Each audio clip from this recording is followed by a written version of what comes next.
Mom said, "You're the only one with a good job. Pay for my daughter's college." Dad nodded.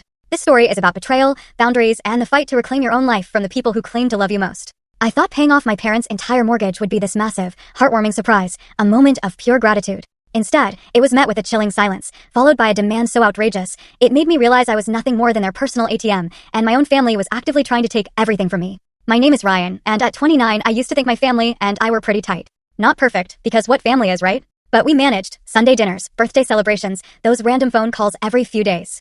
I'm the older one, 6 years ahead of my sister, Hannah, who's 23. My parents, Mike and Linda, always pushed us to succeed, but there was this subtle, unspoken rule. Hannah was the baby, the one to be coddled, and I was the one expected to take care of everyone. When I got my first part-time job at 16, my mom would joke, "Oh, these are just training wheels for when you're the family breadwinner, Ryan." I'd laugh it off back then, thinking it was just a figure of speech. But looking back now, that expectation, that weight, it never really went away. When I landed my first real job out of college, a junior accountant role, my parents acted like they'd just hit the lottery. And honestly, I didn't mind. I was proud of myself too. That junior role eventually escalated into a senior position with a 6-figure salary. I saved like a maniac, living frugally, turning down trips, working overtime, skipping nights out. Last year, I pulled off something I honestly never thought possible at 29. I bought my first house. It wasn't a mansion, no, but it was mine. A 3-bedroom, a big porch, a little yard, enough space for a dog someday. It was everything I dreamed of. When I called my parents to tell them I'd closed, they congratulated me, but there was this weird, almost possessive edge in Mom's voice. "Oh, good," she said. "Now you can finally host Thanksgiving." It was a joke, but not really. That became the theme of every conversation for weeks. How my house was going to be the family home base. How Hannah could crash there anytime. How Dad might swing by on weekends to use the garage. I tried to see it as harmless, just them being excited.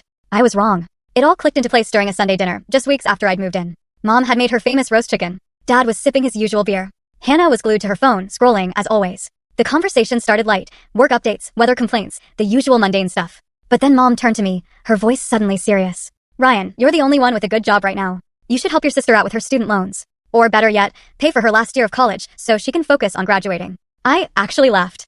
I thought she was kidding. "Wait, you mean like, pay her entire tuition?" "Yes," Mom said, completely flat, as if it was the most obvious thing in the world. "You have the money. It would be nothing for you."